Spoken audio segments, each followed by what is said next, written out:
बसंत आता है तो प्रकृति मुस्कुराती है और संत आता है तो संस्कृति मुस्कुराती है। यहाँ के भक्त सज्जनों ने जो सत्संग का कार्यक्रम रखा है बहुत प्रशंसनीय है, क्योंकि संसार में सत्संग और कुसंग दो ही है और दोनों का अपना अपना अलग प्रभाव है। आज शिक्षा का युग है, बौद्धिक विकास बढ़ा है, तो लोग प्रश्न करते हैं कि सत्संग से क्या लाभ मिलता है। कृषि, व्यापार और सर्विस से जो लाभ मिलता है उससे सभी परिचित हैं, इसलिए कभी नहीं पूछते हैं कि खेती से क्या लाभ मिलता है, व्यापार और सर्विस से क्या लाभ मिलता है। पूछते हैं तो सत्संग से क्या लाभ मिलता है ये पूछते हैं। मानव मस्तिष्क में जो जिज्ञासा होती है उसका बौद्धिक समाधान मिलना बहुत जरूरी होता है। सत्संग से सबसे बड़ा लाभ होता है कि आदमी को सद्बुद्धि मिलती है। सद्बुद्धि से आदमी का लोक भी सुंदर बनता है, परलोक भी सुंदर बनता है। आदमी को सब मिल जाए और सद्बुद्धि न मिले तो न लोक सुंदर बनेगा न परलोक सुंदर बनेगा। लोक में मान्यता है हेल्थ इज वेल्थ, तंदुरुस्ती हजार नियामत है। आदमी की तंदुरुस्ती खूब अच्छी हो और सद्बुद्धि न हो तो आदमी दूसरों को सताता है, दुख देता है, अपहरण करता है, आतंकवादी बनता है। बल जो उसका स्वास्थ्य है वो उसके लिए और समाज के लिए अभिशाप हो। धन है, आदमी के पास धन हो और सद्बुद्धि हो तो आदमी पुण्य कर्म करके समाज की सेवा करके ऐसा कृत्य करता है कि आदमी का नाम अमर हो जाता है। और आदमी के पास धन हो और सद्बुद्धि न हो तो आदमी ऐसे कुकृत्य करता है कि सदा के लिए उसका जीवन कलंकित हो जाता है। न खाने योग चीज खाता है, न पीने योग चीज पीता है, न करने योग कर्म करता है। समाज को सताना, दुख देना यही उसका धंधा रहता है।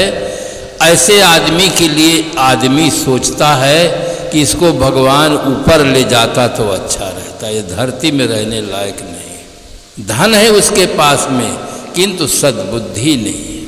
पद उसके पास में है, पद मिलता है सेवा के लिए।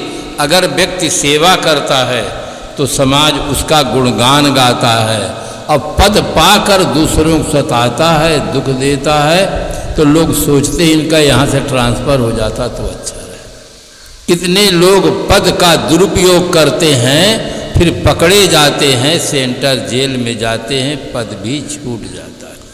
सद्बुद्धि के अभाव में न बल वरदान बनता है, न धन न पद, कोई वरदान नहीं बनता है। सबसे ज़्यादा जीवन में जरूरी है तो सद्बुद्धि जरूरी है।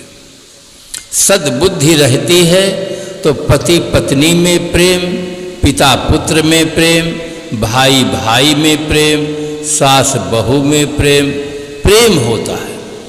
और सद्बुद्धि नहीं रहती है तो आदमी को देखकर भीतर भीतर जलता रहता है, कुढ़ता रहता है। अपने दुख से उतना आदमी दुखी नहीं है जो दूसरे के सुख को देखकर जलता रहता है। कितने आदमी ऐसे हैं जिनके पास सद्बुद्धि नहीं है, वे रात दिन दूसरों से लड़ाई झगड़ा करके अपने आप दुख मोल खरीदते रहे।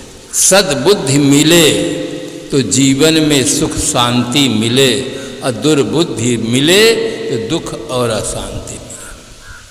संसार में सबसे बड़ा लाभ सत्संग से मिलता है। आदमी के पास जितनी शक्ति है वो शक्ति तभी वरदान बनती है जब आदमी के पास सद्बुद्धि हो। कोई भी शक्ति अपने आप में न वरदान होती है न अभिशाप होती है। शक्ति का सदुपयोग वरदान और दुरुपयोग अभिशाप होता है। इसलिए बड़े ही श्रद्धा भाव से सत्संग में आना चाहिए। 3 दिन के लिए सुंदर समय मिला है, बहुत अमूल्य समय मिला है। व्यवहारिक काम आप रोज करते हैं, रोज करें, आगे पीछे करें, किंतु जिस समय सत्संग हो उस समय काम बंद करके आप सत्संग में बैठें। काम करने का ढंग भी सीखें, काम कैसे करना चाहिए, जीवन कैसे जीना चाहिए। आज आदमी पढ़ना सीखा, लिखना सीखा, कल कारखानों का बनाना और चलाना सीखा, नहीं सीखा तो सिर्फ जीवन जीना नहीं सीखा। आज आदमी बहुत कुछ सीखा है, बहुत कुछ पाया है, किंतु जीने की कला न जानने के कारण जीवन वरदान नहीं बन पा रहा। अगर आज आदमी जीवन जीना जानता तो बढ़िया से बढ़िया मिष्टान खाने के बाद जहर तमाकू नहीं खाता, बढ़िया से बढ़िया दूध पीने के बाद बीड़ी सिगरेट शराब नहीं पीता। अगर आदमी जीवन जीना जानता, अगर आदमी जीवन जीना जानता तो दूध में पानी नहीं मिलाता। ये बहुत बड़ा भ्रष्टाचार है। एक आदमी बहुत सीधा साधा था, उसकी पत्नी बहुत तेज दिमाग की थी। वो अपने पति से कहती है, सब महिलाओं के शरीर में, नाक में, कान में, हाथ में, पैर में गहना है। अब मेरे पिता ने मुझ अभागिन को आप जैसे धर्मराज के साथ शादी कर दिया है। मेरा सब अंग खाली है, कोई गहना नहीं है। जमाने के अनुसार आप कदम उठाइए। जमाना कितना आगे बढ़ गया है, जमाना कैसा चल रहा है। आप दूध में पानी मिलाइए और मुझे गहना पहनने का सौभाग्य प्रदान करिए। पति ने कहा कि मैं दूध में पानी नहीं मिला सकता। मेरे दूध के लिए अच्छे अच्छे लोग दरवाजे पर खड़े रहते हैं और मुझे देखते हैं तो हंसते हैं और मेरा ही दूध खरीदते हैं। मैं अपनी मर्यादा को नहीं बिगाड़ूंगा। पत्नी कहती है, आप न मिलाइए, मैं मिलाऊं। पति समझाता है कि देखो गहने की क्या जरूरत है, शरीर की मर्यादा तो कपड़ा से रहती है। आदमी के शरीर में सोने के सब गहना हो और कपड़ा भरना हो तो उसकी कोई मर्यादा नहीं हो सकती है। गहना की कोई जरूरत नहीं है। पत्नी कहती है, जरूरत आपको नहीं है कि मुझे नहीं, जरूरत तो मुझे है। मुझे गहना चाहिए, आप दूध में पानी मिलाइए और पानी का पैसा मैं लूँगी, दूध का पैसा आप लीजिए। कभी कभी ये ग्रह देवियाँ बहुत तेज निकल जाती हैं, पुरुष को बिल्कुल विवश कर देती है वैसा करने के लिए। वो बेचारा बेचने दूध जाता, धीरे धीरे लोगों ने कहा, यार इनके दूध में भी कुछ मिला हुआ है। पूछते, कहिए भगत जी क्या बात है? भैया बात चाहे जो कुछ हो किंतु मैं नहीं मिलाता। साफ हो गई बात कि इनकी घर वाले मिलाते हैं। 1 साल दूध बिका, 1 साल पानी का पैसा वो लिया और दूध का पैसा भगत जी लिए। परिणाम ये हुआ कि उसने सोने की नथुनी बनवा ली। अब बनवा करके पहनी और नदी के किनारे गई नहाने के लिए, जहाँ सब महिलाएं नहा रही थी। महिलाओं ने पूछा, बहन जी ये आपका गहना बहुत अच्छा लगता है, कब बनवाए हो, कितने में बना हुआ है? पूछने लगी। उसने सारा राज खोल दिया। उसने कहा कि ये मेरी अकल की कमाई का पैसा है। बहनों ने पूछा, अकल की कमाई कैसे होती है? कहे, ये तो आप जानते हैं कि हमारे पति देवता पूरे धर्मराज के सगे भाई हैं, बिल्कुल अच्छा व्यवहार करते हैं, किंतु मैं दूध में पानी मिला देती रही, पानी का पैसा मैं लेती रही और दूध का पैसा वे लेते, तो ये मेरी अकल की कमाई का पैसा है, जिससे मुझे नाक में गहना पहनने का सौभाग्य मिला है। उन बहनों ने बहुत प्रशंसा की कि बहन जी ये गहना बहुत आपको बहुत अच्छा लगता है। प्रशंसा पा करके वह नदी के गहरे पानी में उतर जाती है और वहाँ घड़ियाल था चमकता हुआ, जो लुप लुप देखा तो घड़ियाल तेजी से दौड़ा और उसकी नाक पकड़ करके खींच लिया, तो नाक भी कट गई, गहना भी चला गया। भाग कर चिल्लाती हुई बाहर आकर खड़ी हो गई। तो उन बहनों ने कहा पानी का धन पानी में, नाक गई बेईमानी में। पानी का धन तो पानी में चला गया और नाक बेईमानी में चली गई। तो इस प्रकार से बंधुओं, नीति पूर्वक धन कमाओ, अनीति पूर्वक नहीं, नीति पूर्वक। जो व्यापारी नाप तौल में कमी करते हैं, वस्तु में मिलावटबाजी करते हैं, वे गलत करते हैं। उनका परिणाम उनके सामने एक दिन उपस्थित होगा। आप सोचते होंगे कोई नहीं जानता होगा, अरे जानने वाला तो आपके अंदर बैठा हुआ है। आप दूसरे की आंख से बचा करके काम कर सकते हैं, क्या कभी अपने आंखों से भी बचा कर कुछ गलत कर सकते हैं? जानने वाला आपके भीतर बैठा हुआ है, वही रिकॉर्डिंग हो रही कि आप अच्छा करते हैं कि गलत करते हैं। इसलिए जीवन में सद्बुद्धि की बहुत जरूरत है। अगर सद्बुद्धि मिल जाए तो हर आदमी सज्जन हो सकता है, हर आदमी धर्मात्मा हो सकता है, हर आदमी राष्ट्र के लिए एक अच्छा नागरिक हो सकता है। अगर सद्बुद्धि न मिले तो कोई भी आदमी राष्ट्र के लिए एक अच्छा नागरिक नहीं बन सकता। इसीलिए सदगुरु कबीर साहब ने कहा, संगत कीजिए साधु की। हर आदमी, दुनिया में अरबों नर नारी हैं, बिना संग के कोई आदमी जीवन यापन नहीं कर सकता है। जीवन यापन करने के लिए संग की जरूरत होती है। आप स्वतंत्र हैं, चाहे सुसंग करें या कुसंग करें, किंतु दोनों के परिणाम अलग अलग होते हैं। यहाँ नेकी बदी दो रास्ते हैं, गौर से सुन लो। तुम्हें चलना है जिस मार्ग से, अपना रास्ता चुन लो। मगर चलने से पहले सोच लो, अंजाम क्या होगा। भलाई कर भला होगा, बुराई कर बुरा होगा। आदमी स्वतंत्र है, चाहे आप सत्संग में आए चाहे कुसंग में जाएं, किंतु दोनों के परिणाम अलग अलग होंगे। हर आदमी अपने जीवन में सुख शांति चाहता है, इसलिए हर आदमी को सत्संग में आना चाहिए। इससे लोग लाभ नहीं समझते हैं, इसी कारण से नहीं आते हैं। जिस काम में आदमी लाभ समझता है, उस काम को सब काम छोड़ करके करता है। अगर आदमी को समझ में आ जाए कि सत्संग से सबसे बड़ा लाभ मिलता है संसार में, तो आदमी काम बंद करके आता है। जहाँ बड़े बड़े कार्यक्रम होते हैं, समझदार लोग होते हैं, सत्संग में लाखों की संख्या में लोग आते हैं। तब बुद्धिजीवियों के मन में एक प्रश्न उठता है कि लाखों आदमी बैठा है, काम छोड़ करके, दुकान बंद करके, ऑफिस छोड़ करके, राजनेता भी सब बैठे हुए हैं, तो आखिर मिलता क्या है इनको? इतना अमूल्य समय 3-3 घंटा बैठते हैं, तो इनको मिलता क्या है? इनको सद्बुद्धि मिलती है। सद्बुद्धि मिल जाती है तो अपनी शक्ति का सदुपयोग होता है, और शक्ति का सदुपयोग वरदान होता है। खूब अच्छी तरह मालूम है, क्योंकि अयोध्या से आप बिल्कुल निकट ये गांव है।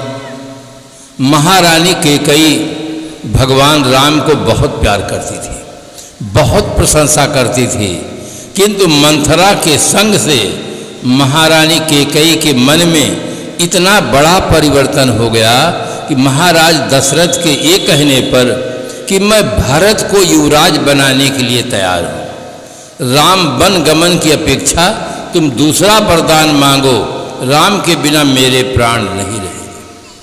किंतु महारानी कैकेयी अपने विचारों में कोई परिवर्तन नहीं करती है, उसका अंतिम परिणाम ये निकलता है, महाराज दशरथ जी का शरीर शांत हो जाता है, महाराज श्री राम जैसे महापुरुष को बन जाना पड़ता है, पूरी अयोध्या नगरी में हाहाकार छा जाता है, एक मंथरा के संग के कारण इतनी बड़ी समस्या खड़ी हो। इसलिए हर आदमी को कुसंग से बचना चाहिए। आज कोई भी माँ अपनी लड़की का नाम न कैकेयी रखती है न मंथरा रखती है, दोनों का कारखाना सदा के लिए बंद हो गया। कौशल्या आज भी मिलती है, सुमित्रा आज भी मिलती है, उर्मिला आज भी मिलती है, परंतु कैकेयी अब बंद हो गई। अगर कोई माँ अपने लड़की का नाम कैकेयी रख भी दे तो शादी के समय लोग पूछेंगे नाम क्या है, अगर बता दे कैकेयी तो कहे रखो अपने घर में, हमें इसकी कोई ज़रूरत नहीं है। सदा के लिए जीवन कलंकित हो गया। ओ चाल चल कि उम्र खुशी से कटे तेरी, ओ चाल चल कि उम्र खुशी से कटे तेरी, ओ काम कर कि याद तुझे सब किया करे। आदमी को ऐसी चाल से चलना चाहिए कि उसका जीवन खुशी खुशी कटे, और ऐसा काम करना चाहिए कि मरने के बाद भी लोग उसका नाम लें तो आदर से लिया करें। यह है जीने की कला। हर आदमी को सबसे पहले जीने की कला सीखना चाहिए। आज आदमी अनेक कलाएं सीखता है, संगीत की कला सीखता है, मूर्ति बनाने की कला सीखता है, अनेकों कलाएं संसार में हैं, उन सबको सीखता है, किंतु जीने की कला भर नहीं सीखता है, इसलिए उसका जीवन वरदान नहीं बनता है। आदमी बाहर से संपन्न हो जाता है, भीतर से दुखी रहता है। भीतर से आज आदमी चिंतित है, भीतर से अशांत है। जब तक भीतर की स्थिति अच्छी नहीं होगी आदमी सुखी नहीं हो सकता है। बाहर की स्थिति चाहे जितनी अच्छी हो जाए, भीतर अच्छा नहीं होगा तो आदमी सुखी नहीं होगा। अमेरिका का एक व्यक्ति था, उसका नाम था कार्नेगी, और वो उसके पास शरीर छूटते समय 10 अरब डॉलर रुपया था। विश्व का सबसे बड़ा धनवान आदमी था, 10 अरब डॉलर नगद रुपया था। शरीर छूटने का समय आया तो उसके मित्रों ने पूछा कि आप दुनिया के सबसे बड़े धनवान आदमी हैं, संसार से विदा होने का समय आ गया है, आप संसार से संतुष्ट होकर प्रसन्न होकर जा रहे हैं। तब उसने कहा, चलते समय मेरा दिल क्यों दुखाते हो? मेरे समान दुनिया में कोई दुखी आदमी नहीं है। मित्रों को बड़ा आश्चर्य हुआ कि जो दुनिया का सबसे बड़ा धनवान आदमी है आज अंतिम क्षण में ये कह रहा है कि मेरे समान दुनिया में कोई दुखी आदमी नहीं है। उन्होंने कहा, क्या हम यही संदेश देंगे सबको कि आप दुनिया के सबसे बड़े दुखी आदमी हैं? आपको क्या नहीं मिला संसार में, आप क्या नहीं कर पाए हैं, इसका राज खोलिए। तब उसने कहा, मैंने सोचा था कि जीवन के अंतिम क्षण में 100 अरब डॉलर रुपया कमाऊंगा, जिसमें 10 अरब डॉलर रुपया कमाया, 90 अरब डॉलर घाटे से मैं मर रहा हूं। जिस आदमी को 90 अरब डॉलर घाटा महसूस हो, सचमुच वो दुनिया का सबसे बड़ा दुखी आदमी। भीतर की स्थिति अच्छी नहीं थी, दुनिया का सबसे बड़ा धनवान आदमी था, किंतु भीतर की स्थिति अच्छी न होने से दुनिया का सबसे बड़ा दुखी आदमी था। आदमी की सोच सही हो जाए तो आदमी सुखी हो सकता है, आदमी की सोच गलत हो तो आदमी दुखी रहेगा, कोई उपाय नहीं।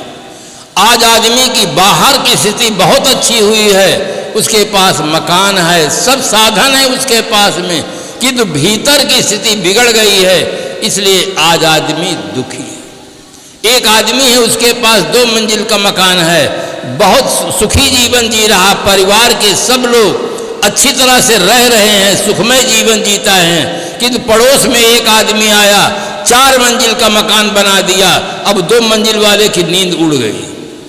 वो सोचता ये आदमी कहाँ से आ गया, हमारे मकान में हवा नहीं आती है, प्रकाश रुक गया, और ये कैसा आदमी है, कितना धन कमाया, 4 मंजिल। अब उसको नींद का आना ही बंद हो गया। अब 4 मंजिल वाला सुख से रहता है, एक तीसरा आदमी आया, वो 10 मंजिल मकान बना दिया, अब 4 मंजिल वाले की भी नींद गायब हो गई। अब उसके जीवन में, उसके परिवार के रहने बसने में कोई कमी नहीं है, किंतु आदमी दूसरे को देख देख करके, तुलना करके भीतर से दुखी है। दाहिने तरफ तो देखता है किंतु बाएं तरफ देखता भी नहीं है। किसी आदमी के पास 1 मंजिल भी ठीक से मकान नहीं है, झोपड़ी में रह रहा है, उसकी अपेक्षा तो बहुत सुखी आदमी है। किंतु आदमी तुलना से जीवन जीता है। हमारी दृष्टि में 1 करोड़पति आदमी है, बहुत धनवान आदमी है, किंतु अरबपति की दृष्टि में वो बिल्कुल गरीब आदमी है। अरबपति आदमी बहुत धनवान है, किंतु खरबपति की दृष्टि में वो बिल्कुल गरीब आदमी है, सामान्य आदमी है। अगर आदमी तुलना से जीवन जीता रहेगा तो आदमी सदैव दुखी रहेगा। हम किसी की तुलना क्यों करें? हमारे पास जो कुछ है हमारे लिए पर्याप्त है। बंधुओं, जीने की कला सीखें। सीने में सीने को जो सीना नहीं जानता, सीने में सीने को जो सीना नहीं जानता, अगर सांच पूछिए तो मुझसे जीना नहीं जानता। एक संपन्न व्यक्ति की लड़की थी, उसकी शादी हुई, वो स्वभाव से आलसी थी। आलसी आदमी पृथ्वी का भार होता है।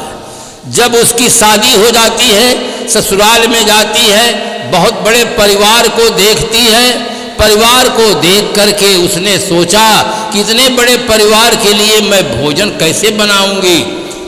रात के प्रथम मिलन में पति को टाइट किया और कहा कि देखिए, शादी आपके साथ हुई है, मैं आपके लिए केवल भोजन बनाऊंगी, इतने बड़े परिवार के लिए मैं भोजन नहीं बनाऊंगी। अगर आप स्वीकार करते हो तो मैं रहूं, और न स्वीकार करते हो तो मैं दूसरे दिन सुबह सुबह ही अपने घर चली जाऊंगी। पति देवता कमजोर था, उसने कहा, देवी, माता पिता के साथ तो 25 साल रह चुके हैं, अब तुम्हारे साथ रहेंगे। उसने कहा, अगर मेरे साथ रहना है तो माता पिता से सुबह होते ही अलग होने का प्रस्ताव करें। अलग मैं रहूंगी, इतने लोगों को भोजन नहीं बनाऊंगी।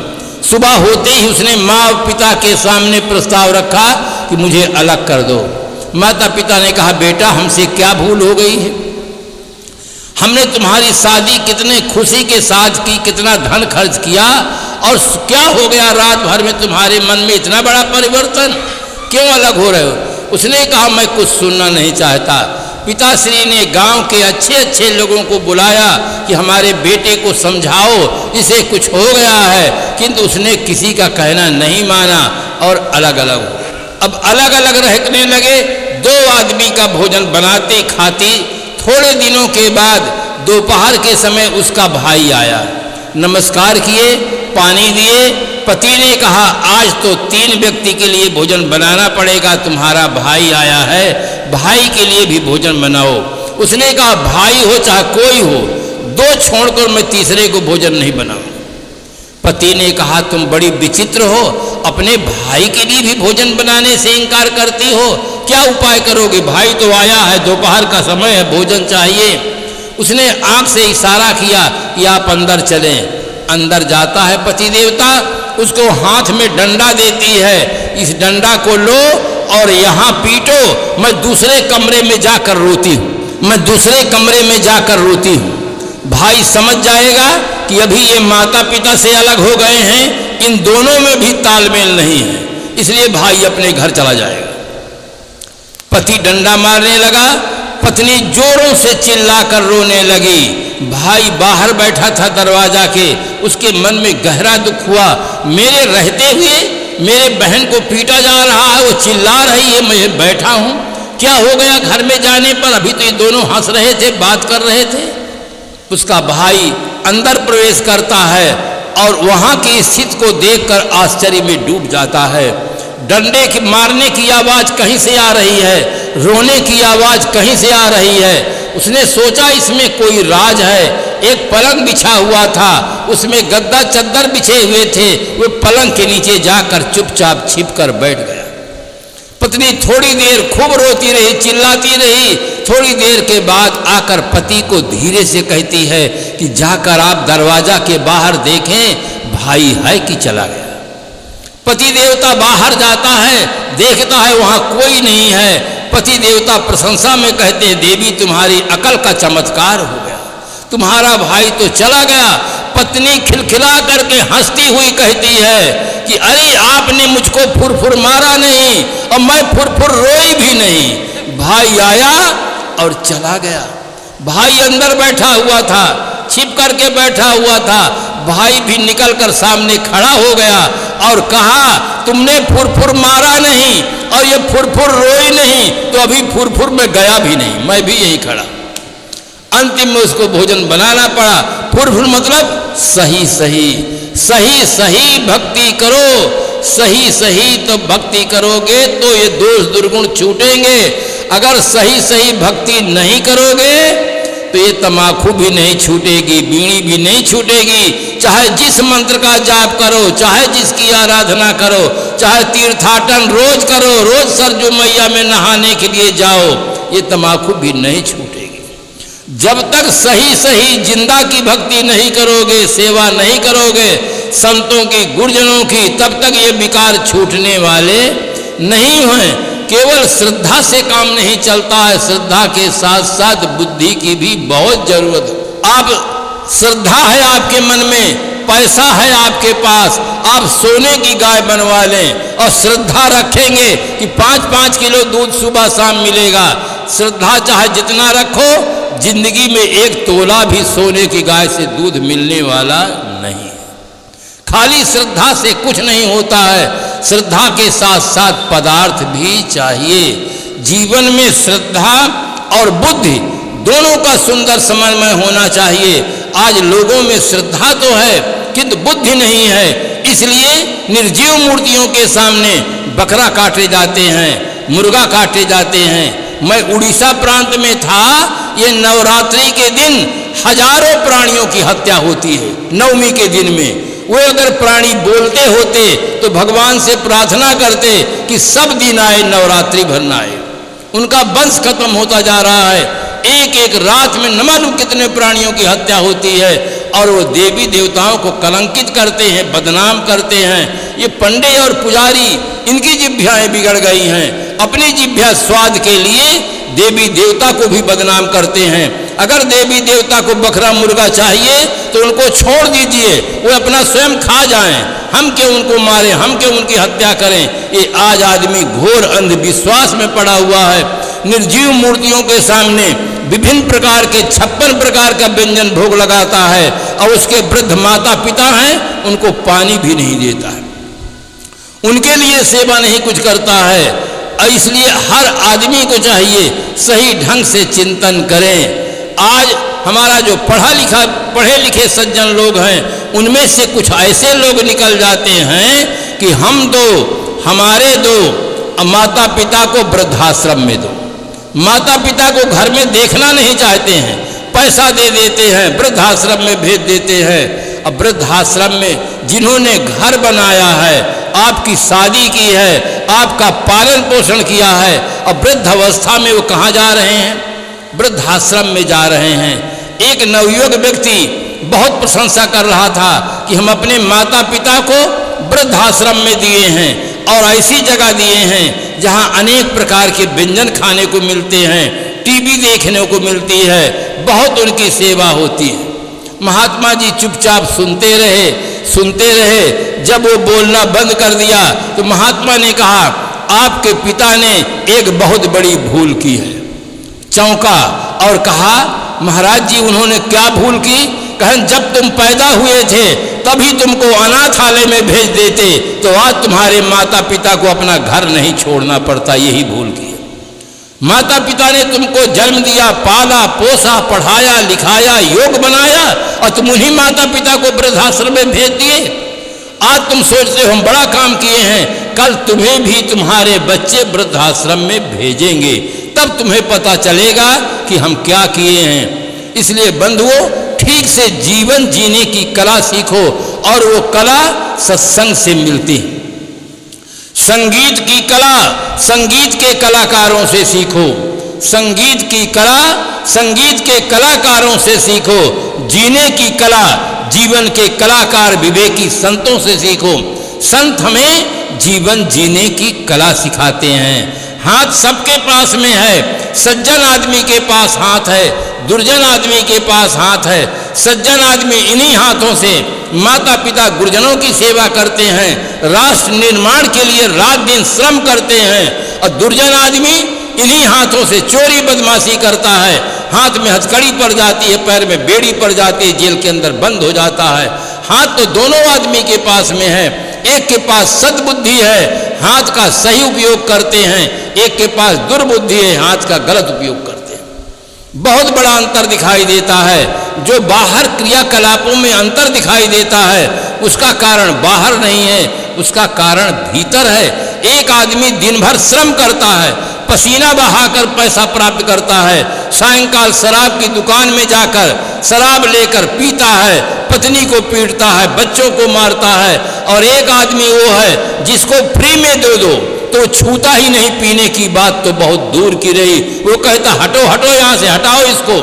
दोनों के जीवन में जो आकाश पाताल जैसा अंतर दिखाई देता है उसका कारण बाहर नहीं है, उसका कारण भीतर है। एक के पास सद्बुद्धि है, एक के पास दुर्बुद्धि है। दुर्बुद्धि वाला व्यक्ति अपना श्रम से कमाया हुआ पैसा को दुर्व्यसन में लगाता है, विलासिता में लगाता है, नाना प्रकार से पतन होने वाले कर्मों में लगाता है। एक आदमी के पास सद्बुद्धि है, अपनी संपत्ति का, समय का, श्रम का सदुपयोग करता है, सज्जन कहलाता है, धर्मात्मा कहलाता है, दानी कहलाता है, राष्ट्र के लिए एक अच्छा नागरिक कहलाता है। शक्ति दोनों के पास बराबर है, किंतु भीतर अंतर है। हर आदमी को चाहिए कि हमारी आर्थिक स्थिति के ठीक होने के साथ साथ हमारी मानसिक स्थिति ठीक हो। मानसिक स्थिति ठीक नहीं होगी तो आदमी सुखी जीवन नहीं जी सकता है, चाहे वो जितना धन कमा ले। रावण के पास कितनी विपुल संपत्ति थी, सोने की लंका का राजा था, बहुत बड़ा परिवार था, अपने समय का प्रकांड विद्वान था, सब कुछ ठीक था, केवल मानसिक स्थिति बिगड़ जाती है, परिणाम कितना भयानक निकलता है। पूरा जीवन खत्म हो जाता है, न मालूम कितने लोग मारे जाते हैं, कितनी संपत्ति नष्ट हो जाती है। एक आदमी की मानसिक स्थिति बिगड़ जाने का परिणाम पूरी लंका को भोगना पड़ता है। एक आदमी की मानसिक स्थिति बिगड़ जाने का परिणाम महाराज श्री राम को बन जाना पड़ता है, महाराज दशरथ जी को प्राणों से हाथ धोना पड़ता है। घर में अगर एक आदमी की मानसिक स्थिति बिगड़ जाती है पूरा घर बदनाम हो जाता है। हर आदमी को चाहिए आर्थिक स्थिति ठीक होने के साथ साथ हमारी मानसिक स्थिति कैसे ठीक हो इसके लिए प्रयास करना चाहिए। और मानसिक स्थिति ठीक होने में सबसे बड़ा जो सबल साधन है वो सत्संग है। महाराज गोस्वामी जी मानस में लिखते हैं, मत कीरत गति भूत भलाई, जब जय जतन जहां जय पाई, सो जानब सत्संग प्रभाव, लोकहु वेद न आन उपाऊ। सत्संग ये सबसे सबल माध्यम है। सत्संग एक ऐसा माध्यम है, एक शब्द आदमी सुन लेता है तो उसके जीने की दिशा और दशा में आमूल परिवर्तन हो जाता है। शब्द शक्ति में बहुत बड़ी शक्ति है। शब्द शक्ति आदमी को हंसा भी सकती है, रुला भी सकती है। शब्द शक्ति संसार की सबसे बड़ी शक्ति है। आज जो सबसे बड़ी शक्ति माना जाता है वो बम की माना जाता है। बम छोड़ दो सब स्वाहा हो जाएगा। किंतु दुनिया का कोई वैज्ञानिक ऐसा बम नहीं बनाया है, छोड़ दो आदमी जिंदा रहे और उसकी गलत विचारधारा समाप्त हो जाए, आदमी सज्जन हो जाए, ऐसा दुनिया का कोई वैज्ञानिक बम नहीं बनाया। हाँ, ऐसा बम जरूर बना दिया है जितने जिंदा हो छोड़ दो सब मुर्दा हो जाएं, किंतु ऐसा बम नहीं बनाया है कि मुर्दा भी जिंदा हो जाए, ऐसा नहीं बनाया। केवल सोच गलत हो जाने से शक्ति हमारी निरर्थक चली जा रही है, विपरीत दिशा में चली जा रही है। इसलिए बंधुओं, सत्संग में आए। यहाँ के नागरिकों का बहुत बड़ा सौभाग्य भक्त सज्जनों ने प्रदान किया है। सत्संग सभी के लिए सुलभ है। किसी प्रकार का कोई टैक्स नहीं है, कोई चीज ऐसा नहीं है। जब तक रहेगी जिंदगी फुर्सत न होगी काम से, कुछ समय ऐसा निकालो प्रेम कर लो राम से। जब तक जीवन है तब तक काम करना होगा और काम करना चाहिए। काम करने से स्वास्थ्य अच्छा होता है, आर्थिक स्थिति अच्छी होती है, राष्ट्र हमारा समृद्धशाली बनता है। इसलिए हर आदमी को कर्मठ होना चाहिए, काम करना चाहिए, किंतु काम करने का ढंग भी सीखना चाहिए। कैसे काम करना चाहिए, कौन कौन काम करना चाहिए। चोरी करना भी तो एक काम है, गलत काम करना वो भी तो एक काम है, और जिसके मन में कोई विवेक नहीं होता है वो गलत ही करता है। इसलिए काम करने का ढंग भी सीखें, हमें क्या करना चाहिए, क्या नहीं करना चाहिए। जो नहीं करना चाहिए उसे छोड़ें और जो करना चाहिए उधर प्रवृत्त हों। तो सत्संग के माध्यम से हमें सद्बुद्धि मिलती है, विवेक मिलता है, जिससे हम निर्णय लेते हैं कि हमें कैसे जीवन जीना चाहिए। आज सबसे बड़ा सुयोग मिला है कि यहाँ सुंदर समय है, भक्त सज्जनों ने कितना सुंदर प्रयास किया है, बैठने का साधन है, किसी प्रकार से कोई परेशानी नहीं है, किंतु समझ ठीक से न होने से लोग समय नहीं निकाल पाते हैं। हर आदमी को चाहिए सत्संग में आए, थोड़ी देर के लिए समय रहता है, शांत चित्त से बैठें। यहाँ व्यवहारिक जीवन की भी शिक्षा दी जाती है। पति और पत्नी दोनों में अगर घर में तालमेल नहीं होगा तो घर में स्वर्ग नहीं उतर सकता है। चाहे जितना बड़ा धन हो, चाहे जितना बड़ा पद हो, उससे घर में स्वर्ग नहीं उतरता है। घर में स्वर्ग उतरता है घर में रहने वाले लोगों के सुंदर व्यवहार से, मधुर वाणी से, सेवा से, सद्भावना से। वो हमारे जीवन में कैसे आए, कैसे उतरे। सबसे बड़ा उसमें रोड़ा है, अहंकार का रोड़ा है। पति के मन में होता है कि हम कमाते हैं, बड़े हैं, तो पत्नी भी आजकल कमाती है। दोनों में अहंकार होगा तो अहंकार टकराएगा और घर में स्वर्ग नहीं उतर सकता है। इसलिए व्यवहारिक जीवन को भी सुंदर बनाने के लिए सत्संग में आए, जीवन के राज को समझें और अपने जीवन को सफल बनाएं। इन्हीं शुभकामनाओं के साथ अपनी वाणी को विराम देते हैं।